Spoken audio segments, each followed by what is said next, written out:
Welcome back. તો વાત કરીએ કે કર્ણાટક હાઈકોર્ટે સૌથી મહત્વનો ચુકાદો સામે આવ્યો છે। હિજાબ મામલે કર્ણાટક હાઈકોર્ટનો ચુકાદો। હિજાબ પહેરવું ઇસ્લામમાં અનિવાર્ય નથી। શૈક્ષણિક સંસ્થામાં હિજાબ જરૂરી નહીં। વિદ્યાર્થીઓ યુનિફોર્મ પહેરવાથી ઇનકાર નહીં કરી શકે। હાઈકોર્ટ દ્વારા મહત્વપૂર્ણ નિર્ણય કરવામાં આવ્યો છે। હાઈકોર્ટે વિદ્યાર્થીઓની અરજીને રદ કરી છે।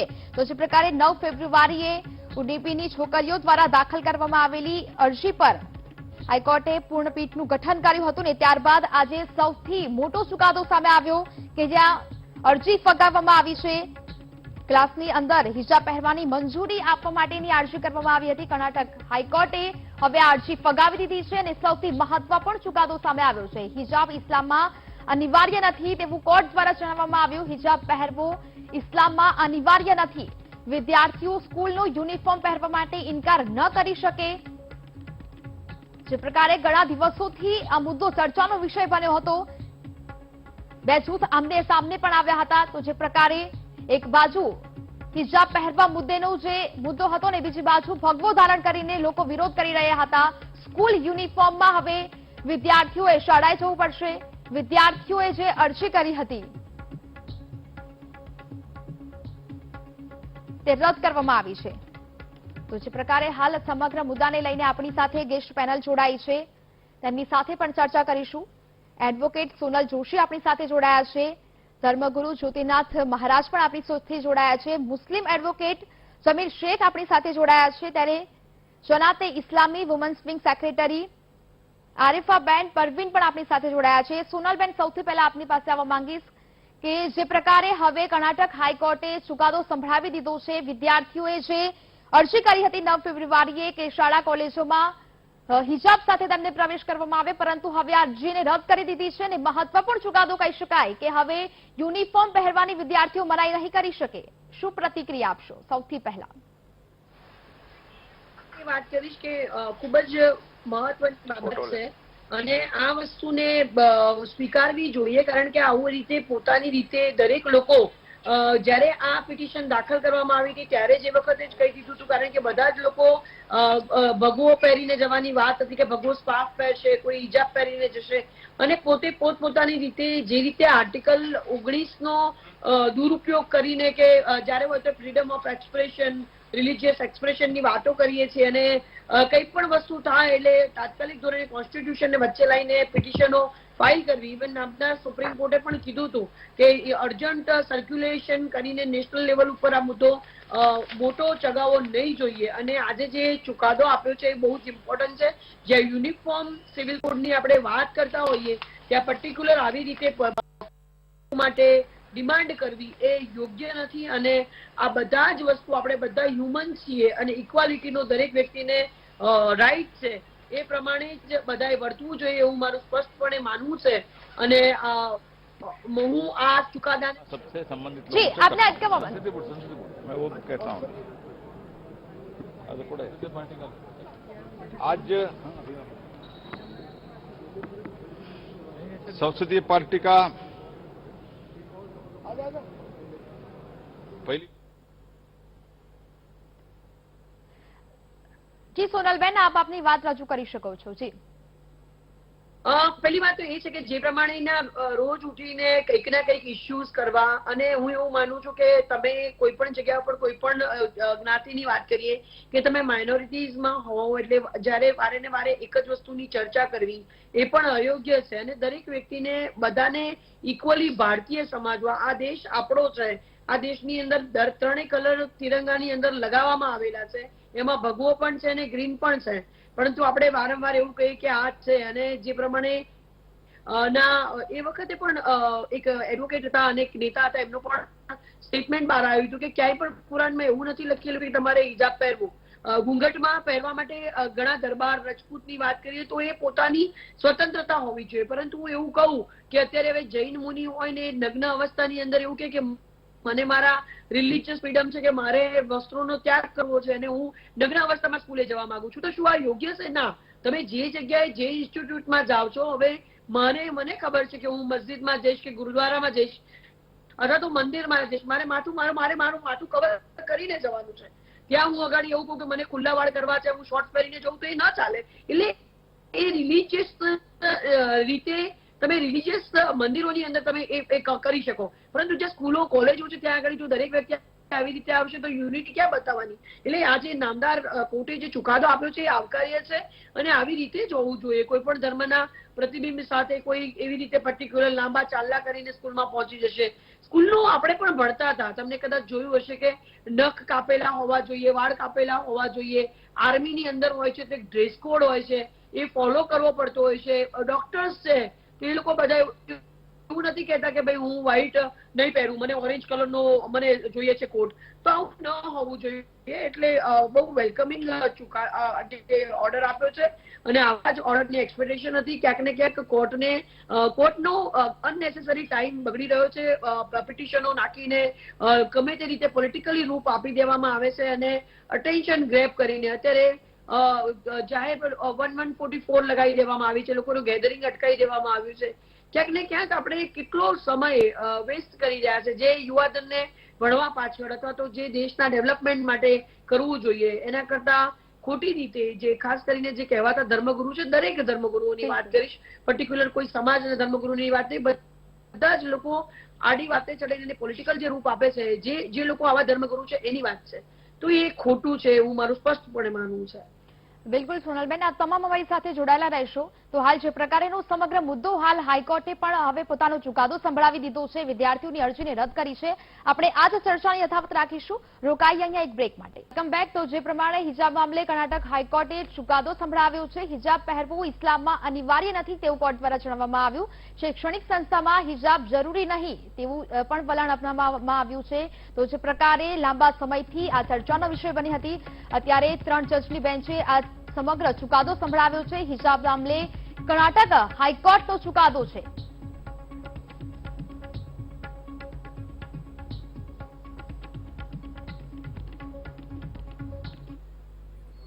તો ગેસ્ટ પેનલ આપણી સાથે જોડાયેલા છે, તેમની સાથે જ વાત કરીશું. મુસ્લિમ એડવોકેટ જમીર શેખ પણ આપણી સાથે જોડાયેલા છે. જમીરભાઈ, આપની પાસે આવવા માંગીશ. જે પ્રકારે કર્ણાટક હાઈકોર્ટે હવે ચુકાદો સંભળાવી દીધો છે, વિદ્યાર્થીઓએ જે અરજી કરી હતી કે શાળા કોલેજમાં અમને હિજાબ પહેરવીને પ્રવેશ દેવામાં આવે, હવે તે અરજીને ફગાવી દીધી છે. શું પ્રતિક્રિયા આપશો?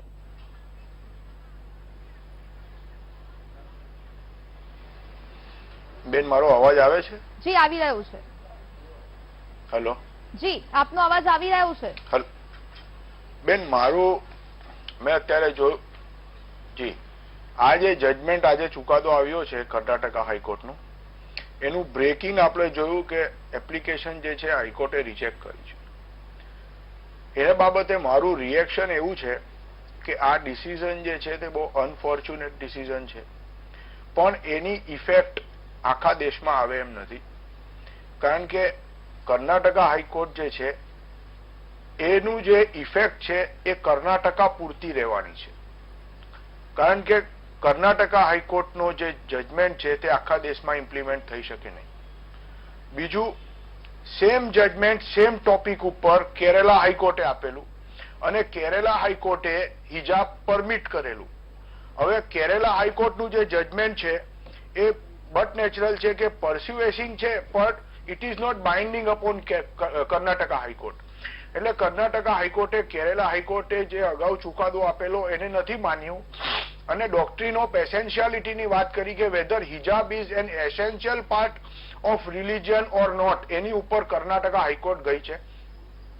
પણ કર્ણાટક હાઈકોર્ટનું જે આ જજમેન્ટ છે બહુ અનફોર્ચ્યુનેટ જજમેન્ટ છે, બીકોઝ ઇન્ડિયા જે છે એ સોફ્ટ સેક્યુલરિઝમને ફોલો કરતું કન્ટ્રી છે. જેવી રીતે સોફ્ટ સેક્યુલરિઝમ ઇન્ડિયામાં ફોલો થાય છે એવી રીતે હાર્ડ સેક્યુલરિઝમનું એક ફોર્મ છે. ફ્રાન્સ છે, યુએસએસઆર હતું, રશિયા તૂટી ગયું એ પહેલા, જેમાં ચર્ચીસ, મોસ્ક, મંદિર બધા તોડી નાખવાના, રિલિજનને કોઈ જગ્યા નથી દેશની અંદર. આજે ચાઇના છે જેની અંદર રિલિજનને કોઈ સ્પેસ નથી, એ નાસ્તી એની અંદર માને છે, આઈડિયોલોજીમાં માને છે. રિલિજનને કોઈ સ્પેસ આપવામાં આવતી નથી. દે ફોલો હાર્ડ સેક્યુલરિઝમ. આપની પાસે આવું છું. જી જમીરભાઈ, અહીંયા હું આપને અટકાવવા માંગીશ. બિલકુલ, તો જે પ્રકારે અત્યારે આપણે ચર્ચા કરી રહ્યા હતા, જમીરભાઈ આપ આપની વાત જણાવી રહ્યા હતા. જી, રજૂઆત કરો. બેન, મારી વાત માત્ર એટલી છે કે કર્ણાટકા હાઈકોર્ટે એવું કહ્યું કે હિજાબ જે છે એ એસેન્શિયલ પાર્ટ નથી રિલિજનનું, એટલા માટે હિજાબ પહેરવા માટેની જે અરજી હતી નામદાર હાઈકોર્ટમાં એ હાઈકોર્ટે રિજેક્ટ કરી છે. મને એવું લાગે છે કે ક્યાંક તો જે એડવોકેટ્સ છે અરજદારોના, વિદ્યાર્થીઓના, એ પ્રોપરલી પોતાની વાત નામદાર કર્ણાટકા હાઈકોર્ટ સમક્ષ રજૂ નથી કરી શક્યા. બીકોઝ કે કલ્ચરલ આઈડેન્ટિટી જે છે, every citizen has right to practise and promote their cultural identity also. હવે આપણા ત્યાં કલ્ચરલ આઈડેન્ટિટી જે છે એ પણ પ્રોટેક્ટ કરવાનો અધિકાર છે. હવે કોઈ સમાજમાં અમુક મુસ્લિમ છોકરીઓ હિજાબ પહેરે છે, અમુક છોકરીઓ હિજાબ નથી કરતી, તો તમે કોઈને ફોર્સ નહીં કરી શકો કે જે પહેરે છે એને તમે ના પાડો કે તારે નથી પહેરવાનું, અને જે નથી પહેરતા એને તમે કહો કે તારે પહેરવાનું છે. મારી વાત, હું કોઈ હિજાબનો સમર્થક નથી બેન. આઈ ફર્મલી બિલીવ ધેટ કોઈ ડ્રેસ કોડ ઇસ્લામમાં નથી એવું મને લાગે છે. કારણ કે મુસ્લિમ જે સ્કોલર્સ છે એમના પર મેં જુદા જુદા ઇન્ટરપ્રિટેશન અત્યાર સુધી મેં જોયા છે. હું કોઈ ફર્મ કન્ક્લુઝન ઉપર હજુ સુધી આવ્યો નથી કે શું એ ઇસ્લામનું એસેન્શિયલ પાર્ટ છે કે નહીં. I am not of that view. અત્યાર સુધી મારો એ વ્યૂ, હું સ્ટ્રોંગલી એ કોઈ વ્યૂ પર આવ્યો નથી. બટ જ્યારે આપણે કલ્ચરલ આઈડેન્ટિટીની વાત કરીએ તો આપણે શું હાર્ડ સેક્યુલરિઝમ તરફ જવું છે કે આપણે સોફ્ટ સેક્યુલરિઝમ તરફ રહેવું છે? કારણ કે હાર્ડ સેક્યુલરિઝમ છે એમાં તો પછી જે આપણા શીખ ભાઈ બહેનો છે એમને પગડી પહેરવાનું કાલે ના પાડવામાં આવશે. હાથની અંદર જે હિન્દુ બહેનો છે, આપણા હિન્દુ ભાઈઓ છે જે દોરા ધાગા બાંધે છે, કાલે એને પહેરવાની, કારણ કે પછી આપણે એવું કહીશું કે આપણે તો કમ્પ્લીટ સેક્યુલરિઝમમાં માનીએ છીએ. હવે કોઈ પણ રિલિજિયન આઈડેન્ટિટી જેનાથી રિવીલ થતી હોય તે કોઈ પણ વસ્તુ આપણે પબ્લિક પ્રિમાઇસીસમાં, ગવર્મેન્ટ ઓફિસીસમાં કે સ્કૂલ કોલેજીસમાં એ પરમિશન આપવામાં નહીં આવશે. તો પછી શું તમે દરેક વસ્તુને બાન કરશો? શું શીખોની પગડી બાન કરશો? શું આપણી હિન્દુ બહેનોની જે આઈડેન્ટિટી છે એને પ્રતિબંધિત કરશો? એટલે મારું કેવું એમ છે કે આટલું બધું હાર્ડ સેક્યુલરિઝમ તરફ જવાની જરૂર નથી. નામદાર કર્ણાટકા હાઈકોર્ટનું જે જજમેન્ટ છે બહુ અનફોર્ચ્યુનેટ જજમેન્ટ છે, અને બહુ એને સ્ટ્રિક્ટ ઇન્ટરપ્રિટેશન કર્યું હોય હિજાબ મામલે એવું મને લાગે છે. થોડુંક લિબરલ ઇન્ટરપ્રિટેશન જો કરતે તો થોડુંક વધારે સારું હોતે. જી જી જી જમીરભાઈ, પરંતુ આપણે જે પ્રકારની વાત કરી કે અહીંયા પછી ધાર્મિક નિશાની છુપાવવી કે તેવું પણ, પરંતુ અહીંયા સરકારે એ કહ્યું છે કે કોઈ પણ ઓળખ આપણને નથી છુપાવ્યું, પરંતુ જે નિયમ છે સંસ્થાના ઘણા નિયમો હોય છે કે યુનિફોર્મ પહેરવો એટલે કે સમાન વિદ્યાર્થીઓ છે તેમને સમાન અધિકાર મળી શકે ને લોકોને એક નજરે જોઈ શકાય તે માટે આ યુનિફોર્મનો નિયમ બનાવવામાં આવ્યો છે. હું આપની પાસે આવું છું. આપણી સાથે આરિફાબેન પરવીન પણ જોડાયા છે. આરિફાબેન, આપની પાસે આવવા માંગીશ. જે પ્રકારે હાલ કર્ણાટક હાઈકોર્ટે સમગ્ર મુદ્દે ચુકાદો હવે સંભળાવ્યો છે, જે વિદ્યાર્થીનીઓએ અરજી કરી હતી કે હિજાબ પહેરીને શાળા કોલેજમાં પ્રવેશ આપવામાં આવે તે અરજીને ફગાવી દીધી છે અને હવે ચુકાદો સંભળાવી દીધો છે કે હવે યુનિફોર્મ પહેરવો પડશે. શું કહેશો? मेरी आवाज आ रही है? जी जी जी जी बहन, जहाँ तक ये आप बता रहे हैं कि फैसला आता है, तो इस फैसले के ताल्लुक से तो मैं इतना ही कहना चाहूंगी कि हमारा इंडिया, हमारा भारत, ये एक कॉन्स्टिट्यूशन रखता है और हमारा मुल्क जो है ना, हमारा देश, ये कॉन्स्टिट्यूशन से चलता है. और हमारे कॉन्स्टिट्यूशन ने कई बार ये बात सामने आ चुकी है कि आर्टिकल 15, 20, 25 और यहाँ तक के 26, 13 में तो उसके हमारे कॉन्स्टिट्यूशन के 3rd पार्ट में तो ये तक आजादी दी गई है कि हर सिटीजन यहाँ पर अपनी जमीर की आजादी के साथ जी सकता है, अपनी आस्था की आजादी के साथ जी सकता है. तो ये तो बिल्कुल अनफॉर्चुनेट बात है कि यहाँ पर हमें ये चॉइस की जो आजादी, ये जो लड़कियों ने केस दर्ज करवाया था, इन्हें इनकी चॉइस की आजादी नहीं मिलने की वजह से इन्होंने केस किया था. अब यहाँ पर इसको फगा दिया जा रहा है. तो यहाँ भी हमारे लिए एक सोचने का मुकाम है कि हमारी बच्चियां अगर कोई एप्लीकेशन करती हैं तो उस पर किस तरीके से जो है ये उस पर जिसका किस तरह सुनवाई हो रही है। यहाँ सवाल जो है मेरी बहन सीधा सीधा चॉइस का है कि वो जिस आस्था से ताल्लुक रखती है उनकी चॉइस जो है वो हिजाब करना चाहती है। और शिक्षण संस्थाओं का सवाल है, देखिए आप स्कूल और यूनिफॉर्म की बात करते हैं, यूनिटी की बात होती है। भारत देश में ये भी बात कही जा रही है कि हमारा जो झंडा है वो तिरंगा है, 3 रंगों से मिलकर बना है। तो फिर हम एक रंग का देश कैसे बनाने जा रहे हैं? और ये एक रंग का देश जब बन जाएगा तो क्या इसके अंदर वो खूबसूरती बाकी रहेगी जो आज हमारे देश की खूबसूरती है? और वो जो खूबसूरती दुनिया भर में मानी जाती है, क्या ये खूबसूरती बाकी रहेगी? क्यों हम एक रंग में सबको रंगना चाह रहे हैं? पहली बात मेरी ये है। और दूसरी ये है कि हिजाब जो है ये कहा जा रहा है कि ये रिलीजन का और मजहब का हिस्सा नहीं है। मैं इससे बिल्कुल इख्तिलाफ करती हूँ। सीधा सीधा हमारा हिजाब का ताल्लुक है सीधा सीधा मजहब से है, धर्म से है। कुरान को आप खोल कर देखेंगे तो आपको पता चलेगा कि एक पूरे सूरा नूर है और एक सूरा अहज़ाब है। सूरह नूर की आयत नंबर 16 में और सूरह अहज़ाब की आयत नंबर 59 में ये बात साफ तौर पर कह दी गई है कि ऐ प्रॉफिट मोहम्मद सल्लल्लाहु अलैहि वसल्लम अपनी बीवियों और अपनी बेटियों से कह दीजिए, और जो लोग ईमान लाते हैं उनकी बीवियों और बेटियों से कह दीजिए कि जब वो घर से बाहर निकलें अपने ऊपर चादर का पल्लू डाल लिया करें ताकि पहचान ली जाए और सताई न जाए। हम तो बहन ये हिजाब के जरिए ये चाहते हैं कि हिजाब पहनकर हमारी बेटी, अच्छे कपड़े पहनकर हमारी बेटी जब शिक्षण संस्था में जाए तो वो इतनी मुतमईन हो कि पूरा कंसंट्रेशन के साथ, पूरे इत्मीनान के साथ अपनी पढ़ाई पर ध्यान दे सके। और देखिए ये हिजाब जो है ये हमारी पढ़ाई में या हमारी किसी तरह की तरक्की में कोई रुकावट नहीं बनता है, बल्कि ये हमारा सपोर्टर होता है। और एक और बात कि यहाँ पर ये हिजाब मुस्लिम बेटी पर थोपा नहीं गया है, ये बिल्कुल स्वतंत्र है इस मामले में कि वो चाहे तो हिजाब कर सकती है, चाहे तो नहीं कर सकती है। लेकिन ये बताया गया है कि तुम्हारे प्रॉफिट मोहम्मद सल्लल्लाहु अलैहि वसल्लम ने ये ताकीद फरमाई है और तुम्हारे पैदा करने वाले ने तुम्हें ये कहा है कि जब तुम घर से बाहर निकलो तो तुम अपने आप को ઢાંક लिया करो। જી, હું આપની પાસે આવું છું। આપને ઘણા સવાલ કરવા છે। અત્યારે જ્યોતિનાથ મહારાજ પણ આપણી સાથે જોડાયા છે। હું આપને સવાલ કરવા માંગીશ કે જ્યોતિનાથભાઈ, કે જે પ્રકારે આપણે શાળામાં યુનિફોર્મનો જે નિયમ બનાવવામાં આવ્યો છે, અલગ અલગ સંસ્થાના નિયમ હોય છે કે જે પ્રકારે પોલીસને વર્દી પહેરવી ફરજિયાત હોય છે, એક એડવોકેટ વકીલ હોય છે તેને પોતાનો બ્લેક કલરનો કોટ પહેરવો ફરજિયાત હોય છે, તો તે પ્રમાણે વિદ્યાર્થીઓને પણ યુનિફોર્મ પહેરવો ફરજિયાત હોય છે। તો પછી આટલો મોટો વિવાદ શા કારણે?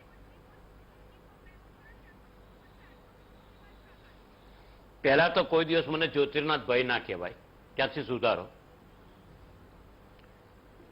આજે સોફ્ટ સેક્યુલરિઝમની વાત કરતા હતા। સોફ્ટ સેક્યુલરિઝમ હંમેશા ઇન્ડિયાએ અપનાવ્યું છે, પણ સોફ્ટ સેક્યુલરિઝમની અંદર બંધારણના આપેલા છૂટછાટ અને લઘુમતી કોમના છૂટછાટને દુરુપયોગ કરી અને આતંકવાદ જેવા બનાવો પણ બને છે। તે કયું સેક્યુલરિઝમ છે? રોડની ઉપર, સ્ટેશન પર, ગમે ત્યાં, ટ્રેનમાં, પ્લેનમાં, ગમે ત્યાં નમાઝ પઢવી, એ કયા સેક્યુલરિઝમની વાત કરો છો? આજે મને એ સમજાતું નથી કે તમને આપેલી છૂટનો હંમેશા દુરુપયોગ થયો છે। બેંગલુરુમાં સ્ટેશનની ઉપર મૂતરડીને કન્વર્ટ કરીને તમે મસ્જિદ બનાવી દીધી, આ કયા સેક્યુલરિઝમની વાત કરો છો?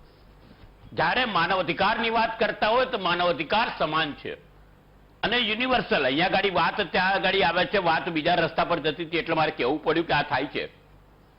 વાત અહીંયા ત્યાં આગળ આવે છે કે જે કોર્ટે કીધું છે તે સમજવાની જરૂર છે।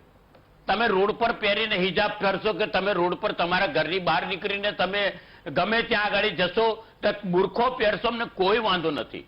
પણ જ્યારે યુનિવર્સિટી, કોલેજ, સ્કૂલ, આ બધી જગ્યાઓ છે કે જ્યાં ઇન્સ્ટિટ્યૂટ્સ છે, જ્યાં આગળ ડ્રેસ કોડ કમ્પલસરી છે, ત્યાં આગળ કોઈ જાત નાત એવો ભેદભાવ ન દેખાય, યુનિફોર્મિટી જળવાઈ રહે, એના માટે હિજાબની જરૂર નથી। બાકી આ તો ખરેખર દરેક વસ્તુને અનફોર્ચ્યુનેટ કહીને જુદા રસ્તે લઈ જવાની વાત કરે। અને જે વસ્તુ બી કીધી છે, જ્યારે આ કોઈ બી વસ્તુ બની છે અને કોઈ બી ધર્મ પોતાનો મહાન છે, પણ તે ધર્મની બનાવટ કે ધર્મની લખાઈ કયા સંજોગોમાં થઈ છે તે પણ સમજવાની જરૂર છે। દરેક વખતે બદલાતું જાય છે। સેક્યુલરિઝમ ઇન્ડિપેન્ડન્સીની વાત કરતા હોય, સેક્યુલરિઝમની વાત કરતા હતા, ઇન્ડિપેન્ડન્સી અમે કહે ત્યારે ના પાડી છે, પણ તમે ઇન્ડિપેન્ડન્સીનો દુરુપયોગ કરો છો. આજે જગતની અંદર એવું કીધું કે માઇક નહીં વગાડવાનું, તો પણ સવારે 4 વાગે 5 વાગે અજાનના બહાને માઇકો વાગતા હોય. તમે એવું વિચાર્યું કે આજુબાજુના લોકોની શું હાલત થતી હશે? તમારા ધર્મ સિવાય બીજા લોકોના ધર્મને તમે કેટલા ડિસ્ટર્બ કરો છો? આ એક વાત નથી, ઢગલો વાત છે કે જે હું કહી શકું છું. એટલે કોન્સ્ટિટ્યુશનને આપેલા રાઇટનો સરેઆમ દુરુપયોગ થાય છે. તમને રાઇટ આપ્યો છે, તમને જીવવાનો અધિકાર છે, તમારા ધર્મ સાથે જીવવાનો અધિકાર છે, તમારા ધર્મ પ્રમાણે જીવવાનો અધિકાર છે, પણ એનો દુરુપયોગ કરીને સમાજને તમે દખલરૂપ કરો છો તે ખોટું છે.